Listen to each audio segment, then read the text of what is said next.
Advaitic Sadhana by S.S. Cohen, continued from the September-October issue. Chapter 3, Dhyana. Below is the conclusion of Chapter 3 on Dhyana, meditation, from S.S. Cohen's 1975 publication titled Advaitic Sadhana. To those who are unable to choose their own subjects for concentration, the following hints are given. 1. Meditation on the nature of the being, which is the source and substratum of all thoughts known in the Shrutis, the revealed scriptures, as the Akasa, either of consciousness or heart, develops an intuition of it, wearing away all the images from the meditating mind, polishing it, and finally revealing it to be the shining sun of knowledge, free from the dark cloud of the phenomena or thoughts that have hitherto been covering it. Its other names are Chit, Chaitanya, Atman, Paramatman, pure mind, pure consciousness, self, supreme self, etc. Shandilya Upanishad describes this practice graphically thus: O Shandilya, be happy. Place the self in the midst of the Akasa, and the Akasha in the midst of the self, and having reduced everything to Akasa, do not think. You will not entertain then either internal or external thoughts. Abandoning all thoughts, become abstract thought itself. As camphor dissolves in fire and salt in water, so does manas, the thinking faculty, dissolve in tattva, the reality. What is termed manas is the knowledge of everything that is cognized. When this knowledge and the cognized object are alike lost, there is no second path. By giving up all cognition of thoughts, the manas is absorbed, and kaivalya, the aloneness of being, remains.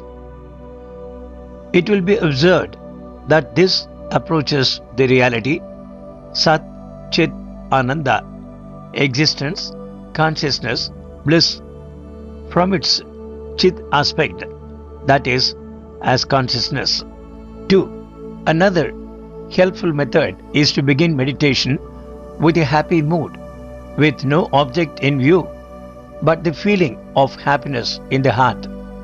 This can be created in so many ways in the imagination and maintained throughout the duration of meditation. Happiness, being the nature of the self, facilitates the approach to it, provided the mind is kept easy, thought-free, and alert, without self-assertiveness. The mental and physical relaxation which precedes sleep is also felt here, but without its companion, torpor.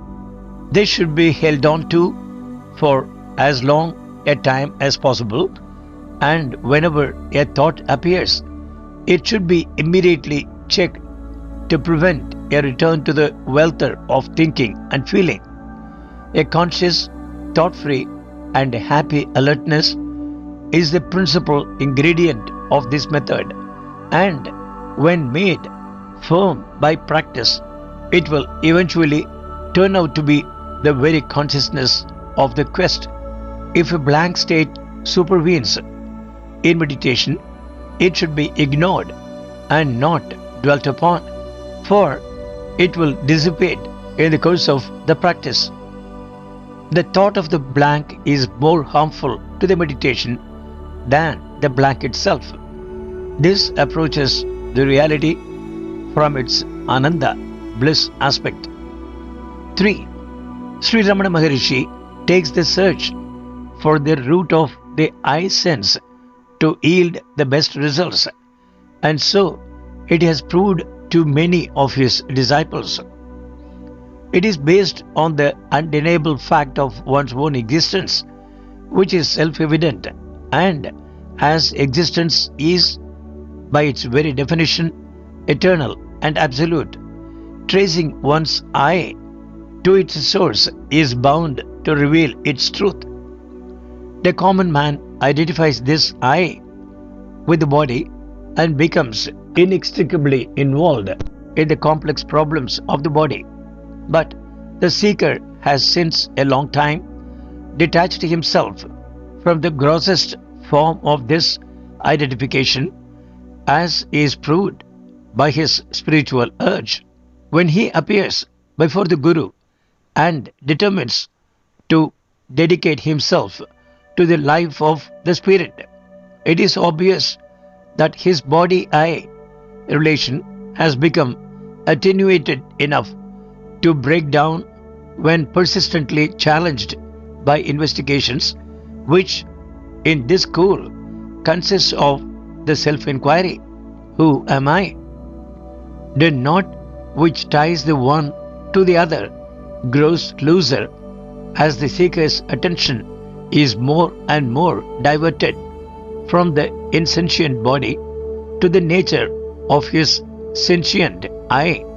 This inquiry, vichara, which is associated with the Maharishi's name, when thoroughly mastered and intelligently applied, acts in two ways.